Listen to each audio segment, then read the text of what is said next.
अस्सलाम वालेकुम guys, welcome to my YouTube channel. उम्मीद है आप सब खैरियत से होंगे और फाइनल टर्म के पेपर्स की तैयारी कर रहे होंगे। आज मैं आपके लिए लेके आई हूँ ENG 1-1 के असाइनमेंट नंबर 2 का सोल्यूशन। ठीक है, हमेशा की तरह 100% करेक्ट सोल्यूशन और प्रूफ के साथ। ठीक है, तो ये जो क्वेश्चंस के आंसर्स मैं आपको बताऊँगी इस असाइनमेंट में, उसका मैं सोल्यूशन जो है प्रूफ जो है सोल्यूशन का, वो आपके हैंड ओवर से ही आपको दिखाऊँगी। ठीक है, हम देख लेते हैं कि इसके में क्या रिक्वायरमेंट्स हैं क्वेश्चन फाइल की। जल्दी से हम देख लेते हैं। ठीक है, MS वर्ड फाइल जो है वो आपने सबमिट करवानी है अपने LMS पे। उसके बाद आपने ब्लैक कलर, ठीक है, तो फ़ॉन्ट कलर कौन सा होना चाहिए आपके पास? ब्लैक। ठीक है, और फ़ॉन्ट साइज़ जो है वो 12 होना चाहिए और फ़ॉन्ट जो है वो टाइम्स न्यू रोमन होना चाहिए। ठीक है, इंस्ट्रक्शंस को फॉलो किया करें ताकि आपके मार्क्स जो है वो कटिंग ना हो और फुल मार्क्स आप गेन कर सकें। उसके बाद आपके पास इस असाइनमेंट में 2 क्वेश्चंस हैं। क्वेश्चन नंबर 1 के 5 पार्ट्स हैं एंड एक क्वेश्चन नंबर 2 है जिसमें आपको टॉपिक गिवन है, उस पर आपने ऐसे जो है वो राइट करना है। सबसे पहले हम देख लेते हैं क्वेश्चन नंबर 1 को, जिसमें हैं 5 क्वेश्चंस। तो मैं आपको सोल्यूशन पे लेके जाती हूँ जो मैंने आपके लिए प्रिपेयर किया है। ठीक है, आंसर्स जो फाइंड किए हैं वो मैं आपको बता देती हूँ। आपके हैंड आउट से उसका सोल्यूशन जो है वो दिखा देती हूँ कि किस तरह से मैंने वो आंसर्स जो हैं किस बेस पे मैंने वो सिलेक्ट किए हैं और 100% करेक्ट आंसर्स हैं वो आज ही आप अपनी असाइनमेंट जो है उसको प्रिपेयर कर सकते हैं, अपने LMS पे अपलोड कर सकते हैं। ठीक है, first of all question number 1 में क्या है? When a sentence has more than 1 subject पर वर्ब। ठीक है, कि जब एक सेंटेंस में मोर देन 1 वर्ब्स होते हैं तो क्या होता है? 2 सब्जेक्ट्स और कंपाउंड सब्जेक्ट। ठीक है, तो उन सब्जेक्ट्स को हम क्या कहते हैं?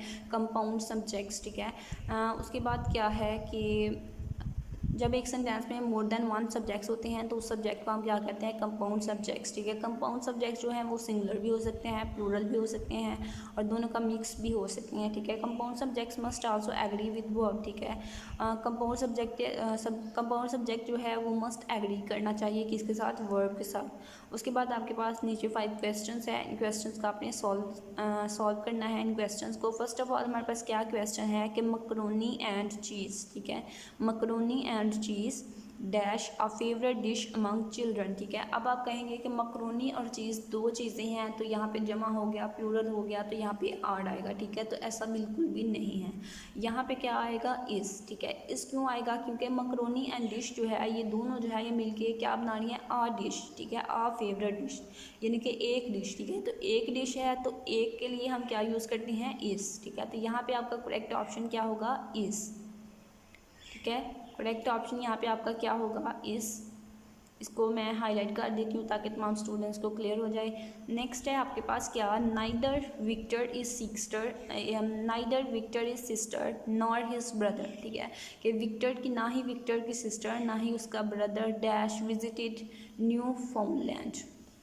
ठीक है, कि विक्टर की सिस्टर उसके ब्रदर ने और ना ही उसके ब्रदर ने न्यू फाउंडलैंड में विजिट किया है। ठीक है, तो यहाँ पे हमारे पास 2 ऑप्शंस हैं, हैज़ एंड हैव। ठीक है, तो यहाँ पे हैज़ और हैव की जगह पे हम क्या पुट करेंगे ये मैं आपको यहाँ पे बताती हूँ। तो यहाँ पे मैं जो है वो हैज़ लगाऊंगी। बहुत से स्टूडेंट्स कहेंगे कि यहाँ पे तो 2 चीज़ों का, ठीक है, विक्टर की सिस्टर और ब्रदर, ठीक है, 2 सब्जेक्ट हैं तो यहाँ पे हैव आना चाहिए। ठीक है, तो यहाँ पे हैज़ आएगा। हैज़ क्यों आएगा? क्योंकि यहाँ पे हमारे पास जो नाइदर है वो ऑलवेज सिंगुलर होता है। ठीक है, आपके हैंडओवर्स में बताया गया है। ये देखें यहाँ पे प्रोनाउन एग्रीमेंट के बाद यहाँ पे, ठीक है, ये देखें इनडेफिनाइट प्रोनाउन है। नाइदर क्या है? ये है हमारे पास नाइदर, और नाइदर हमारे पास क्या है? इनडेफिनाइट प्रोनाउन है। और इनडेफिनाइट प्रोनाउन जो होते हैं वो ऑलवेज क्या होते हैं? सिंगुलर। ठीक है, तो सिंगुलर के साथ हम क्या लगाएंगे? हैज़। ठीक है, option number A is correct, यानी कि हैज़ जो है वो आपके पास करेक्ट ऑप्शन है। यहाँ पे इसको मैं हाईलाइट कर देती हूँ। नेक्स्ट हमारे पास क्या है कि राजीव। ठीक है, Rajiv is wife and soul mate. ठीक है, dash long walks on the beach at sunrise. ठीक है, तो यहाँ पे जो करेक्ट ऑप्शन आएगा वो कौन सा आएगा? यहाँ पे जो हमारे पास करेक्ट ऑप्शन आएगा वो है, 2 ऑप्शन हमें गिवन है, एक इंजॉयस एंड एक इंजॉय। ठीक है, तो यहाँ पे हमारे पास आएगा इंजॉयस।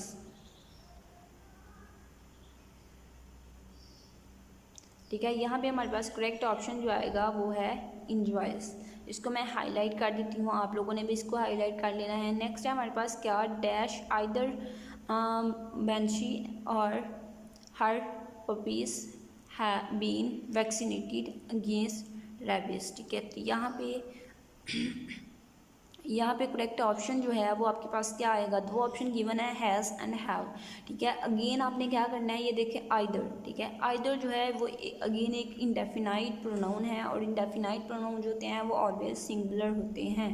यहाँ पे आपको दिखा देती हूँ, ये देखें आइदर। ठीक है, तो आइदर जो है वो एक इंडेफिनाइट प्रोनाउन है, इंडेफिनाइट प्रोनाउन ऑलवेज सिंगुलर होते हैं। तो यहाँ पे हमारे पास क्या ऑप्शन आएगा, ऑप्शन नंबर ए जो है यानी कि हैज़ जो है, ठीक है, ये आपके पास करेक्ट ऑप्शन है, इसको आपने हाईलाइट कर लेना है। नेक्स्ट है आपके पास क्या, क्वेश्चन नंबर 5। ठीक है, क्वेश्चन नंबर 1 का पार्ट 5 जो है उसमें हमारे पास क्या है, my brother Lucas and his best friend Eli Dash every year to clean up the park. ठीक है, तो यहाँ पे दो सब्जेक्ट हैं कि मेरा भाई लोकस और उसका दोस्त इली। ठीक है, तो दो यहाँ पे सब्जेक्ट हैं, और यहाँ पे एवरी ईयर जो है वो पार्क को क्लीन करते हैं। यहाँ पे आपके पास क्या आएगा, वॉलंटियर। ठीक है, वॉलंटियर क्योंकि जो हमारे पास जब हमारे पास सिंगुलर सब्जेक्ट होता है तो उसके लिए हम जो है वो वर्ब के आगे एस लगाते हैं, और जब हमारे पास कंपाउंड सब्जेक्ट्स होते हैं देन हम उस वर्ब के आगे जो है एस नहीं लगाते। उसके बाद आपके पास है क्वेश्चन नंबर 2। ठीक है, क्वेश्चन नंबर 2 में आपने क्या करना है, फर्स्ट ऑफ ऑल एक डेफिनेशन बताई गई है, creative writing is any writing that expresses events and emotions in an imaginative manner and its primary intent is to arouse emotions. ठीक है, क्रिएटिव राइटिंग ऐसी राइटिंग है जिसमें, ठीक है, इमेजिनेटिव मैनर में हम इमोशंस को और इवेंट्स को एक्सप्रेस करते हैं। ठीक है, इमेजिन करके।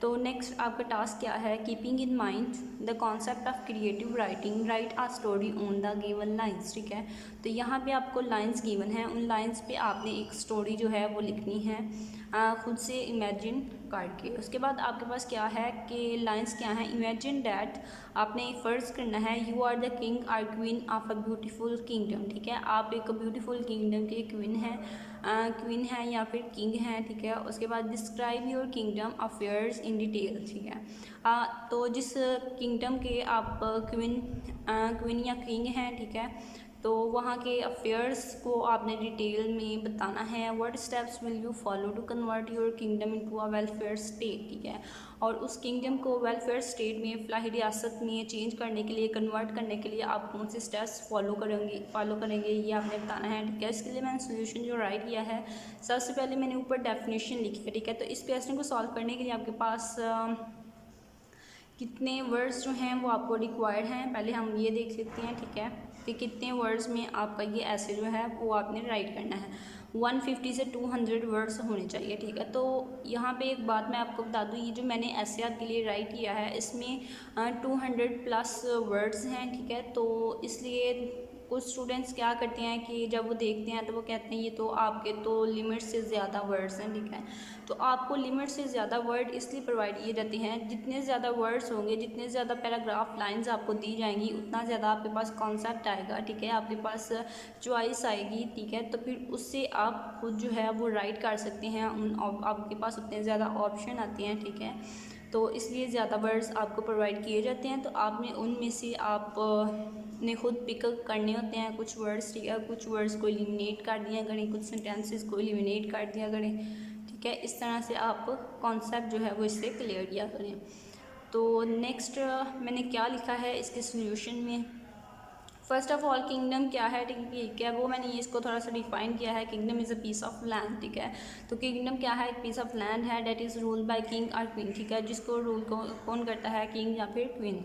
उसके बाद किंगडम को थोड़ा सा मैंने एक्सप्लेन किया है, एक्सप्लेन करने के बाद, ठीक है, तो देन हम आगे के किंगडम या क्वीन के की बेस पे जो किंगडम को रूल करता है। ठीक है, तो उसमें आपने बताना है आप क्वीन या किंगडम है, आप क्वीन या किंग है किसी किंगडम के। ठीक है, तो आपने बताना है कि आप कौन से स्टेप्स जो है फॉलो करेंगे अपने किंगडम को फलाही रियासत में कन्वर्ट करने के लिए। ठीक है, वेलफेयर स्टेट में कन्वर्ट करने के लिए। तो यहाँ पर मैंने क्या लिखा है, I will protect the health and well being of my citizen. ठीक है, कि मैं क्या करूँगी एज आ क्वीन, मैं क्या करूँगी, मैं अपने शहरियों की, अपने सिटीजन्स की हेल्थ और वेल बींग, ठीक है, और उनके अच्छे रहने, ठीक है, अच्छे माहौल, अच्छी हेल्थ जो है उसको प्रोटेक्ट करूँगी, स्पेशली दूस इन फिनेंशियल एंड सोशल नीड। ठीक है, ठीक है, स्पेशली उनको जो सोशली जिनको नीड है या फिनेंशियल नीड है, ठीक है, bye means of grants, pension and other benefits others, ठीक है। उसके बाद क्या है, I would help the poor people of Pakistan, ठीक है। तो यहाँ पे पाकिस्तान नहीं आएगा, ठीक है, यहाँ पे हम ये लिखने लेते हैं I would help the poor, ठीक है। मैं क्या करूँगी, मैं गरीब लोगों की हेल्प करूँगी। I would order centres to be built and every road on every road where wealthy people would donate toys, money, food, clothes and even books, ठीक है। कि मैं क्या करूँगी, मैं ऑर्डर करूँगी सेंटर्स जो हैं वो बिल्ड किए जाएँ, ठीक है। हर जगह पे जो है वो सेंटर्स बिल्ड किए जाए जहाँ पे अमीर लोग जो हैं वो टॉयज़, मनी, फूड, क्लॉथ, कपड़े, ठीक है, ये बुक्स, ये तमाम चीज़ें डोनेट करें। फिर वहाँ से वो जो पुअर पीपल हैं, ठीक है, उनको वो चीज़ें सेंटर से फ्री दी जाएँ। All poor people could come and get anything from such centres for free, ठीक है। तो फिर वो चीज़ें जो अमीर लोग जो हैं, रिच पीपल जो हैं, वो जो डोनेट करें वो पुअर पीपल को फ्री जो है वो दी जाएँ। उसके बाद मैं क्या करूँगी, the queen a queen actors, ठीक है, आई एम, ठीक है, as a queen I am as a king और क्वीन, ठीक है, act as a ceremonial head of state, ठीक है। तो मैं सिरमोनियल हेड ऑफ स्टेट की तरह जो है वो एक्ट करूँगी with public responsibility such as promoting tourism and interest in the national is history and culture but no real political authority, ठीक है। तो मैं टूरिज़म को जो है वो प्रमोट करूँगी, ठीक है, कि वो ज़्यादा से ज़्यादा वो इंटरेस्ट जो है वो नेशन हिस्ट्री में इंटरेस्ट जो है वो पैदा करूँगी। उसके बाद क्या करूँगी, अंडर अ कॉन्स्टिट्यूशनल, ठीक है, monarchy the nation is governed by constitution and set of laws, ठीक है। तो थोड़ा सा मोनार्की जो है उसको भी मैंने बताया है। उसके बाद मैंने क्या लिखा है कि I would like to bring about an improvement in social services जो हैं उनमें मैं इम्प्रूवमेंट लेके आऊँगी, पर्टिकुलरली रिलेटेड टू वुमेन, ठीक है। तो वुमेन की हेल्थ और सोशल जो है वुमेंस के लिए मैं ख़ास तौर पर जो है वो ये सोशल सर्विसेज जो है इनको इम्प्रूवमेंट करना चाहूँगी। आई वुड इंट्रोड्यूस, ठीक है, हेल्पलाइन फॉर वुमेन के लिए मैं हेल्पलाइन जो है वो इंट्रोड्यूस करवाऊँगी who are in my sort any sort of danger, ठीक है, and have separate parking areas, उनके लिए अलहदा जो है वो ठीक है पार्क जो है वो बनाऊँगी। I will build houses in every province and for the poor and free food will also भी प्रोवाइडेड दियर, ठीक है। तो वही बात जो मैंने ऊपर अगेन में बताई है, लेकिन यहाँ पे क्या है कि यहाँ पे वर्डिंग जो है वो थोड़ी चेंज हो गया, ठीक है। आई विल एंड इनजस्टिस, ठीक है, आप ये भी कह सकते हैं आई विल एंड करप्शन, ठीक है। एंड इस तरह से आप जो है आपने लिखना है कि आप फलाही रियासत को में कैसे आपने किंगडम को फलाही रियासत में कैसे कन्वर्ट करेंगे, ये सब करके ये स्टेप्स आप फॉलो करेंगे, ठीक है। तो उससे आप जो है वो वेलफेयर स्टेट में कन्वर्ट कर सकते हैं। इसी से आपने ये जो मैंने लिखे हैं इससे आपने कॉन्सेप्ट लेना है और अपने वर्डिंग में इसको जो है राइट कर लेना है ताकि किसी का भी कॉपी पेस्ट का इशू ना आए। मज़ीद वीडियोस के लिए चैनल को सब्सक्राइब करें, चैनल के साथ अटैच हो जाएं ताकि आपको मज़ीद सॉल्यूशंस मैं प्रोवाइड करती रहूँ।